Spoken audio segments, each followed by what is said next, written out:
ที่เคารพและนับถือบรรดาทานศักดิ์สิทธิ์สภาแห่งชาติที่นับถือและฮักแพงข้าพเจ้ารู้สึกเป็นเกียรติเป็นอย่างยิ่งที่ตั้งหน้าให้รัฐบาลก็คือกระทรวงโยธาธิการและขนส่งขอรายงานเกี่ยวกับการขนขั้วให้นโยบายการสุขอยู่ส่งเสริมการก่อสร้างและซ่อมแปลงทางในระยะใหม่ต่อกองประชุมสมัยสามัญเทื่อที่9ของสภาแห่งชาติสุดที่9ในครั้งนี้ซึ่งการขนขั้วดังกล่าวเป็นพันขยายผลกองประชุมรวมระหว่างคณะรัฐบาลและคณะประจำสภาแห่งชาติครั้งที่2ประจำปี2024ในเดือนกุมภาพันธ์ปี2025ที่ผ่านมาซึ่งเห็นว่าเวียกงานการคมขนส่งเป็นเวียกหนึ่งที่สำคัญเป็นปลายแหลมและจำเป็นต่อการพัฒนาเศรษฐกิจสังคมของประเทศเฮาซึ่งในปัจจุบันการก่อสร้างและซ่อมแปลงทางยังบ่ทันตอบสนองได้กับความเรียกร้องต้องการของการพัฒนาในระยะใหม่คุณภาพของทางในการเสื่อมโยงเสื่อมจอดภายในและภาคพื้นถ้าสมเทียบกับบรรดาประเทศเพื่อนบ้านยังบ่ทันพัฒนาได้ดีเท่าที่ควรแต่สังคมก็ให้ความสนใจหลายต่อปัญหาดังกล่าวดังนั้นเพื่อเล็งในการพัฒนาก็คือการก่อสร้างยกระดับบูรณะรักษาซ่อมแปลงทางให้ได้ไวและมีคุณภาพดีขึ้นกว่าเก่าของซุ่มเสนอให้รัฐบาลคนขั้วลงเลิกตื้มเกี่ยวกับการเสนอโดยเฉพาะการลดพรภาษีอากรที่ติดพันกับเวียกงานดังกล่าวเพื่อเฮ็ดให้มูลค่าก่อสร้างของโครงการได้ลดลงรวมทั้งการเสนอกลไกการปฏิบัตินโยบายดังกล่าวเพื่อเสนอต่อกองประชุมสภาแห่งชาติในครั้งนี้เพื่อพิจารณา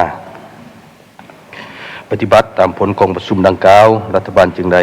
มีทิศสีน้ำให้ห้องว่าการสำนักงานนายกเป็นใจการประสานสมทบกับคณะการเกี่ยวข้องโดยแต่งตั้งคณะซึ่งตามข้อตกลงฉบับ355/ฮสนยลงวันที่19มีนาคม2025เพื่อลงเลิกคดขั้วเกี่ยวกับ1นโยบายภาษีอากรและนโยบายอื่นๆที่เกี่ยวข้องเพื่อเฮ็ดให้ต้นทุนการก่อสร้างลดลง2ศึกษาผลกระทบต่อการจัดเก็บแรงรายรับงบประมาณและด้านอื่นๆ3ค้นคว้าวิธีการและมาตรการจัดตั้งปฏิบัติเพื่อให้มีประสิทธิผลสามารถติดตามกวดกาและหัดกลุ่มซึ่งผลการค้นคว้าดังกล่าวก็ได้รายงานต่อกองประชุมนายกห้องนายกก็คือกองประชุมรัฐบาลในเดือนที่ผ่านมากองประชุมคณะบริหารงานศูนย์กลางภาคครั้งที่10สมัยที่11และนำเสนอต่อกองประชุมสมัยสามัญเทื่อที่9ของสภาแห่งชาติสุดที่9ในมื้อนี้เพื่อพิจารณาและขอคิดชี้นำ1สภาพรวมน้อยความเป็นมาของสภาพเส้นทางภายหลังประเทศชาติของพวกเฮาได้รับการปลดปล่อยแต่ปี1975เป็นต้นมารัฐบาลได้ซุ่มใส่การพัฒนาเส้นทางคมนาคมให้เป็นปลายแหลมในการพัฒนาเศรษฐกิจสังคมในแต่ละระยะโดยยิงตามกฎหมายว่าโดยทางหลวงได้จัดแบ่งทางหลวงออกเป็น6ประเภทคือ1ทางหลวงแห่งชาติ2ทางหลวงแข็ง3ทางหลวงเมือง4ทางตัวเมือง5ทางชนบทและ6ทางเฉพาะฮอดปี2024ตารางเส้นทางในทั่วประเทศมีความยาวทั้งหมดประมาณเกือบ60,000 กิโลเมตรซึ่งในนั้นมีทางหลวงแห่งชาติ 7,880 กิโลเมตรทางหลวงแข็ง 8,653 กิโลเมตรทางหลวงเมือง 7,451 กิโลเมตรทางตัวเมือง 4,265 กิโลเมตรทางชนบท 25,613 กิโลเมตรและทางเฉพาะ 6,101 กิโลเมตรซึ่งในความยาวทั้งหมดนั้นมีทางปูเบตงรวมทั้งทางปูยางขัวและปูยางมีความยาวรวมกันแล้วก็ประมาณหลายกว่า 2,000 กว่ากิโลเมตรซึ่งทางปูแฮซึ่งความเอา 25,216 กิโลเมตรความเอา 42% และทางดินธรรมศาสตร์ประมาณ 2,529 กิโลเมตรประมาณ 34%สังรวมแล้วเห็นว่าในระยะผ่านมาถึงว่ารัฐบาลได้พยายามและซุ้มใส่อย่างตั้งหน้าในการพัฒนาทางหลวงแต่ละเส้น ทางที่เป็นเบตงปูยางขัวและปูยางก็ควมเอาเพียงแต่ประมาณ 24% ของลงยาวเส้นทางทั้งหมดส่วนที่เหลือ 76% เป็นเส้นทางปูหินแห่และทางดินแดงขณะเดียวกันทางหลวงที่สามารถรับน้ำหนักได้11 ต้นต่อเผาก็ถือว่ามีจำนวนจำกัดหลาย 2 น้อยการจัดตั้งปฏิบัติเวียงงานบูรณะรักษาและซ่อมแซมทางหลวงแห่งชาติปี 2025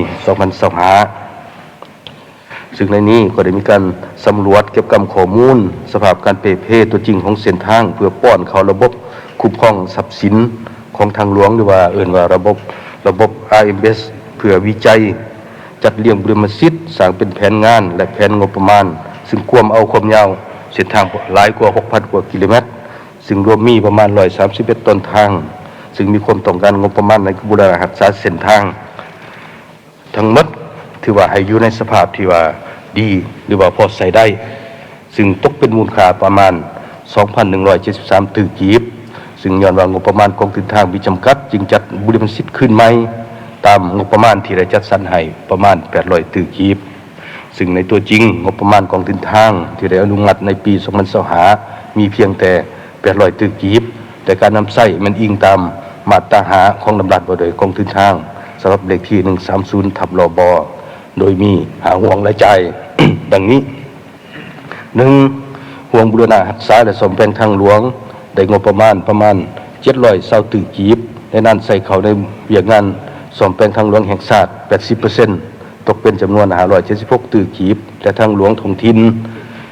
20% ตกเป็น114 ตื้อกีบ 2. ห่วงก่อสร้างทางใหม่ 5.3% จำนวน 42.4 ตื้อกีบ 3. ห่วงเวียกคุ้มครองในบริหารตัวเมืองนครหลวงเวียงจันทน์ตกเป็น 0.2% จำนวน 1.6 ตื้อกีบ 4. ห่วงความปลอดภัยทางหลวง 2.5% ตกประมาณ20 ตื้อกีบและ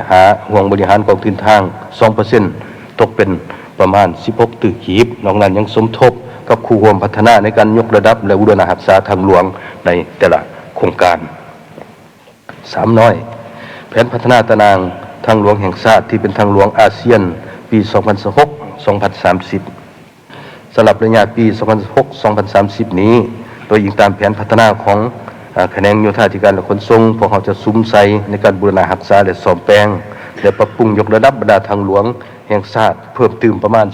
439 กิโลเมตรมีทางหลวงแห่งชาติเลข2ทางหลวงแห่งชาติเลข 2W 2E 2W ทางเลขที่ 12 และทาง 13 ไต่ส่วนนครหลวงเวียงจันทน์บริคับไส้เพื่อให้สามารถรับน้ำหนักได้11 ตนต่อเผาโดยได้สุ่มใส่ระดมค้นคว้าแรงขึ้นจากบรรดาคู่ความพัฒนาและภาคเอกชนปัจจุบันก็มีวิสาหกิจจำนวนหนึ่งมีความสนใจเสนอลงทุนยกระดับบูรณะรักษาเส้นทางหลวงแห่งชาติจำนวนหนึ่งซึ่งการเสนอดังกล่าวความอยู่ในขั้นตอนค้นคว้าและกาเกียมโดยจะนำใส่รูปแบบผสมผสานก็คือในรูปแบบสัญญายกระดับบูรณะและซ่อมแซมทางเป็นเวลาหลายปี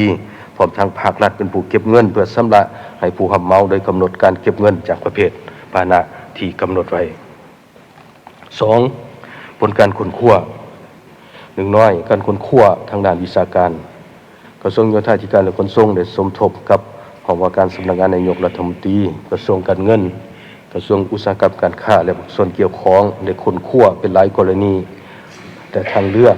แต่ใดเป็นเอกภาพนำเสนอเพื่อให้สภาแห่งชาติพิจารณาในกรณีลดผ่อนบรรดาภาษีอากรและพันธะต่างๆเป็นต้นภาษีอากรนำเข้าของวัสดุก่อสร้างและกลจักรอากรมูลค่าเพิ่มของโครงการและค่าทรัพยากรธรรมชาติจึงจะเฮ็ดให้มูลค่าของโครงการลดลงโดยประมาณ 17.43% ซึ่งในนี้ก็ขึ้นกับว่าการคิดไล่นี่ขึ้นกับที่ตั้งของโครงการและก็รายการหาเวียกของโครงการสำหรับภาษีอากรนำเข้าน้ำมันแม้นจะบ่ได้ลดผ่อนการปฏิบัติบางมาตราของกฎหมาย2น้อยบรรดานิติกรรมที่ติดพันกับการค้นคว้าทางด้านวิชาการถ้าลดผ่อนหรือว่ายกเว้นภาษีอากรแม้นติดพันกับบรรดานิติกรรมของหลายแขนงการเป็นต้น 1. กฎหมายว่าโดยการส่งเสริมการลงทุน 2. กฎหมายว่าโดยการคุ้มครองเสียสาอากร 3. กฎหมายว่าโดยอากรกำไรอากรรายได้ 4. กฎหมายว่าโดยอากรสมใส่ 5. กฎหมายว่าโดยอากรมูลค่าเพิ่ม 6. กฎหมายว่าโดยภาษี7กฎหมายว่าโดยแห่ทาส8กฎหมายว่าโดยการปกปักรักษาสิ่งแวดล้อม9รัฐบัญญัติของประธานประเทศว่าโดยอัตราค่าทรัพยากรธรรมชาติและ10รัฐบัญญัติของประธานประเทศว่าโดยค่าธรรมเนียมและค่าบริการสำหรับโครงการก่อสร้างและพัฒนาเส้นทางในระยะผ่านมาแม้นติดพันกับนิติกรรมของหลายแขนงการซึ่งแขนงการและกระทรวงเกี่ยวข้องต้องนำเสนอต่อสภาแห่งชาติเพื่อพิจารณาลดผ่อน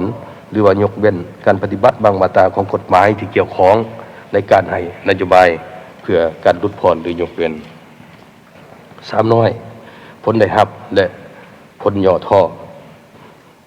ในนั้นมีผลได้รับก็คือ1มูลค่าโครงการก็จะลดลงโดยประมาณ17.43%เนาะสำหรับโครงการลงทุนถ้าหากว่าเป็นในรูปแบบ BOT มูลค่าโครงการลดลงก็จะได้เฮ็ดให้ระยะเวลาของการสัมปทานของภาคเอกชนก็ลดลงเช่นเดียวกัน2เพื่อเป็นการสุกยู่ส่งเสริมการนำใส่ผลิตภัณฑ์และอุตสาหกรรมภายในพร้อมทั้งจำกัดการนำเข้าเป็นต้นประเทศเฮามีท่าแห้งในการผลิตซีมังซึ่งเป็นสินค้าภายในก็สามารถนำใส่เข้าในการก่อสร้างเส้นทางใดผลย่อท่อ